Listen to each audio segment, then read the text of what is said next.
Am I, F, almost 22, being too clingy, or is my boyfriend, 30M, being too distant? Okay, so my boyfriend and I first got together 3 months ago. We met at work because we work in the same office but in different departments. Only a few of our coworkers know about it, and they know to keep it a secret. We make sure to actively avoid each other at the office so it doesn't cause any drama. He was interested in me at first, and I turned him down, but after he went out of his way to show me how thoughtful and sweet he was, I agreed to a date, and things quickly went from there. I'd only dated one person before him, but that was only 2 dates, and things never really went anywhere, thankfully, because he was a total douchebag. He's been in a few LTRS before me and even had a fiancée at one point. They broke up because she cheated on him. For about the first month and a half of us dating, he was very attentive and communicative. We'd be texting almost all the time, and even though we both had busy work schedules, we'd usually go out or hang out at his place at least twice a week. He even got me a drawer at his place about 2 weeks after we began dating so I'd have a place to put my pajamas and things. He was very clearly interested in me, and honestly, one of my concerns when first getting into the relationship was that I may feel smothered at some point and would need to sit him down to let him know that I needed some space. Honestly, I wish that was my concern because trying to get his attention nowadays feels like pulling teeth. He used to be really sweet to me and flirt with me a lot through text, and now the most I'm able to get out of him is the occasional Han. When we were first seeing each other, he would invite me over and invite me out and would express excitement towards seeing me. Now, I'm usually the one who has to initiate the plans, and he'll usually respond like, "Yeah, we can do that," or, "Let me check my calendar." Like, damn, do you even want to see me? I'm asking to spend time with my boyfriend, not squeezing in a fucking business meeting. It makes me feel like an obligation, which I really hate. Even though my boyfriend and I usually only see each other about once a week nowadays, he joked with me one day, calling me clingy. I got really upset with him about it and kind of bitched him out for it. He apologized, saying it was a joke and he didn't mean it like that, but I feel like he wouldn't have made it if there wasn't a hint of truth to it. Communication is minimal nowadays, and what I do get is lackluster. We used to text continuously, having the most interesting and intellectually engaging conversations, some sweet, some sexy, you know the drill. He's on vacation right now, and a few days ago, he texted me a good morning text around 10 a.m., and when I responded back, he kept me on read until midnight, when he finally replied back saying, "Hey, sorry, I was doing so and so all day."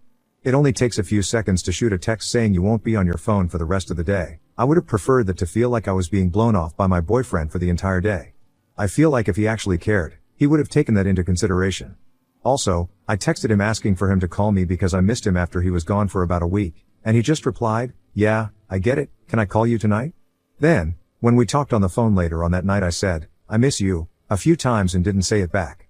I get that maybe it takes longer than that amount of time for some people to miss others, but when we were first dating, he once said, "Miss you," to me when we'd just seen each other the day previous. I don't get it. We're still physically involved when we do hang out, and what we do together is good, but there really isn't any build-up or tease anymore. He doesn't compliment me, and we don't sext. It kind of makes me feel like friends with benefits in a way, except friends with benefits probably are more excited about seeing each other, at least. He doesn't really open up to me emotionally anymore. He used to talk to me about things that are bothering him or things that are going on personally, and he doesn't really actively bring those things up anymore. I want to be there for him, but it's hard to do so when he won't let me. I really hope that this post doesn't paint him out to be a bad guy because he's really not. In fact, he's an incredible guy, which is why I'm with him. He's charitable and sweet, has a great love for his family and friends, and he's smart and funny. He always listens to me when I'm stressed or upset and apologizes when he messes up. And it's not like he's ashamed to be with me or anything. He introduces me to his friends as his girlfriend. Even though he has a lot of female friends, I don't think he'd cheat on me. He actually hadn't been sexually involved with anyone for about 2 years before seeing me, so I know he doesn't give in to urges and temptation like some people do. It just makes me wonder why he's acting like this. I've mentioned to him as being distant before, and he just tells me that he's sorry and that he hasn't noticed he's acting like that, then brings up 1 or 2 very temporary things that have been on his mind. I'd understand it if it had just happened for 2 weeks, but it keeps happening and is getting worse. I want to talk to him about this because I really want things to work out between us, and I don't want to end up resenting him over something that's fixable. I don't feel like I'm asking for too much. I just want to be a priority and to be shown affection. Am I just overanalyzing everything? If he were really losing interest in me, he would have just broken up with me already, right? I know that pretty much every response I'm going to get is going to say that I won't know until I ask him, but I don't know how to present this to him. Like I said earlier, when I do present problems in our relationship, he just apologizes and apologizes. I don't say these things to guilt trip him or to make me feel superior to him. I just want our relationship to be healthy, and how are we supposed to do that if I don't communicate what I'm feeling? I'm going to be seeing him on Saturday, so I think I'm going to need to sit him down for a very serious face-to-face talk. I'm just not sure exactly what to say. Any advice or perspective would be much appreciated. Update, I couldn't wait until Saturday. On Tuesday, I asked him when he was flying back in from vacation, and he told me he was flying in around 12:30 a.m. on Thursday, so I told him I wanted to come over to his house after work that day, today, to talk. He apparently had plans with another coworker of ours, which I was salty about because I figured that he would want to see his girlfriend, of all people, after being gone for 2 weeks, but he blew them off because it sounded important. So I went over to his house tonight with a box of his things and gave him the spiel. I said pretty much everything I said in my post, then basically laid it down too. If you're not into me anymore, I'd understand, but please just break up with me so we can find people who are better suited to us, and if you are into me still, then you need to show it. The entire time, he nodded his head and looked very understanding. Once I was done talking, he admitted that he had indeed been distant for the past month and a half, particularly the past 3 weeks. He then explained that the reason for this is because he realized that we have very different aspirations for the future, and he has been racking his brain and talking to everyone, trying to find a way to make it work. I asked him what he wanted that I didn't, and he said, kids. He wants kids within the next couple of years. He said he thinks he'd make a really great dad, and he knows that I'm young and that's not something that I want, and even if it is, it wouldn't be something that I would want within the next couple of years. He told me that it was killing him inside that he couldn't think of a compromise that could work for us to be together because he loves me, the first time he's ever told me that, and the last. He said he didn't want to continue on in our relationship, hanging on to maybes only for us to end up resenting each other or pressuring each other into things we don't want. I let him know that I'm still growing and my thoughts on it could still change, and that right now, my main reservation with children is actual pregnancy, and I could possibly see myself adopting. He shook his head and said he wanted children of his own. He's right. We cried in each other's arms, collected my things, and discussed our boundaries at the office. I let him know that I didn't regret our relationship and that I was so thankful for all of the good that we had together. I thanked him for being so good to me and for showing me the way that I deserve to be treated in a relationship, before the emotional distancing, of course. He then told me that he was honored to be my first boyfriend as he understood how big of a step that was for me to take and said that I'm the best girlfriend he's ever had and I've shown his love more than anyone he has ever dated before, including his ex-fiancée. He said that he felt for a long time that he didn't deserve love, and I showed him that he did. We agreed that we were going to keep all of the gifts that we'd given to each other and that we needed some time apart to grieve but that we would still be friends and that we wished the best for each other in finding people who have the same aspirations for the future. He then walked me to my car for the last time. Fuck, this sucks. Edit. Thank you, everyone, for your kind words of support. I'm still hurting, and I have spent a lot of time crying. And I'm sure I will for a while, but I will heal with time. The day after the breakup, I tried to avoid him at the office, but the few times I saw him on accident, I could tell he was hurting. It hurts me to see him hurt. I have not spoken to him since and will not do so for quite a while, as I don't want to reopen the wound. I also deleted WhatsApp from my phone, as that was what we used to message each other, and I am trying to break the habit of consistently checking my phone to hear from him. Due to some of my current life circumstances, many aspects of my life have been based on things that would make me happy while still being feasible/convenient for other people in my life, mainly my mother, not necessarily what I truly want for myself. Before my former, I choose to refer to him as my former as opposed to my ex because I think ex just sounds too harsh and has a negative connotation. I never would have thought marriage would be something that I'd want for myself. Now that I've been shown what a good relationship is like and what it feels like to love and be loved in return, I would really like to be married. Since I'd previously never even thought I wanted marriage, this is why I'd never really prioritized whether or not I wanted children. I have a bad habit of focusing on my present instead of my future. I have decided that for the next few months, probably closer to half a year, I'm going to make a point of prioritizing what I want for my future long term in regard to what I think would make me happy. I'm going to start reflecting on whether having children is something I think could be a fulfilling part of my life and if it would make me happy. I'm honestly not sure what children are like. My friends/close family don't have children, so I never really spend time with any, which is another reason I haven't thought about it much, so I may see if I can find some opportunities to babysit or spend time with children in some other way to see if I like them and if I could see myself caring for one long term. I think it's something I need to do to avoid this kind of heartbreak in the future. And if I do decide that I'd like to have children on the same timeline as my former does, and it just so happens that my former is still single and still wants to build a future with me, then I'll see if he wants to pick up where we left off. But if it turns out that I just don't want kids or I know I'm not going to be sure for a while, then I will hope someone with just as much love to give comes into my life who feels the same. Now on to the next story. Story 2. Found out my wife was having an affair with my gym buddy. I kicked her out of my house. My wife and I have been married for 6 years. We met at work and instantly connected. As employees, we were discouraged from dating others in the office. So, I spent all of my time trying to make her laugh and joking with her about the other people around us. Eventually, I found a new job at a great place, and on my last day in the office I asked her out. She said yes and we fell in love. We got married after about a year and a half of being together and it was one of the best decisions of our lives. The pandemic happened early on in our marriage and at first it was causing some stress. We had been used to being away from each other during the workdays and only really seeing each other on weekends and evenings. It isn't that we didn't love each other, but we both had our own time for ourselves. The pandemic really got both of us thinking about our health. We were both relatively healthy, we ate well for the most part, and before the pandemic, we got most of our exercise from running around our respective offices.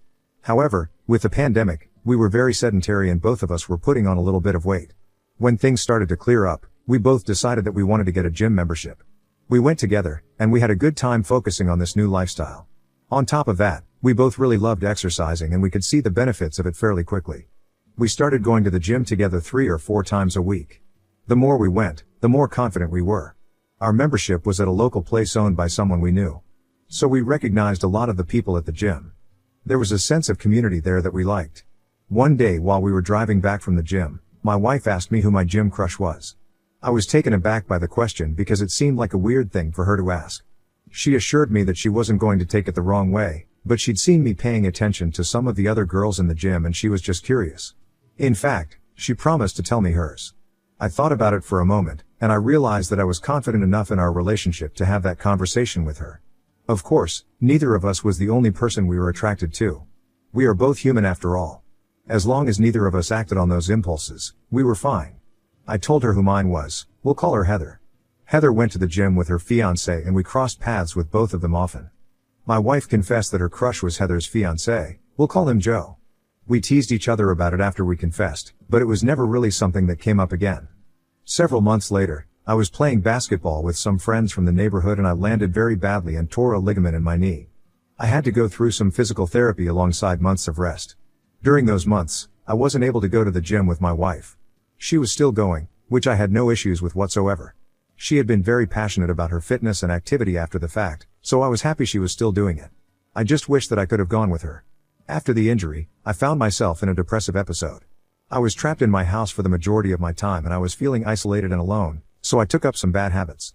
I put on a little bit of weight and some of the muscle tone that I had earned over the months of going to the gym disappeared.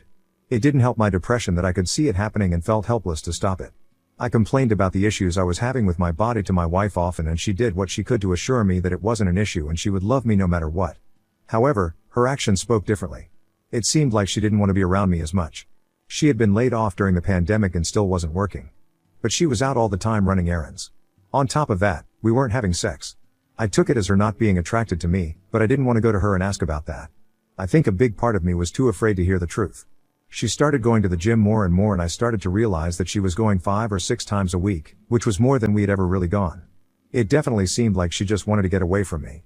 Months passed and I was done with my rest and going to physical therapy to try and get everything back to normal. When I was finally cleared to be off crutches and able to begin light exercise again, I jumped at the opportunity. My wife gladly brought me back to the gym and everybody else there seemed happy that I was back. I was friendly with just about everybody at the gym. That included Heather and Joe. My first week back, everybody, including Heather, came over to me and asked me all about my recovery and how I was feeling. I didn't notice it at the time, but Joe was steering clear of me. Looking back, after I returned to the gym he and I hadn't had a single conversation with each other. I couldn't remember him talking to my wife either. Because I was still recovering, I wasn't able to go to the gym very often. I had to take it easy and make sure I was giving myself time to recuperate. I was going to the gym every other day for the most part. My wife kept going at her normal pace. I was working from home, so thankfully I was able to step out and take walks or things like that whenever I wanted to, as long as I was getting my work done. My wife told me one morning that she was going to the gym in the afternoon. It was one of my resting days, so I hadn't planned on going with her. Around lunchtime I was feeling fidgety, like I had a lot of energy that I needed to get rid of. I figured I could take an hour and go cycle or walk on the treadmill. So, I made my way over. My wife told me she was going to be there, so I was expecting to see her inside when I arrived. I looked around for her and she was nowhere to be seen. I asked the woman at the front desk if she saw my wife, but she told me that she didn't think she'd come in yet that day. I was worried right away. I trusted my wife and when she told me she was going to the gym, I believed her. If she wasn't there and she wasn't at home, she was somewhere between our house and the gym and somehow she didn't make it there. My mind wandered to the worst case scenarios, so I rushed back to my car and slowly made the drive home to see if I could spot anything.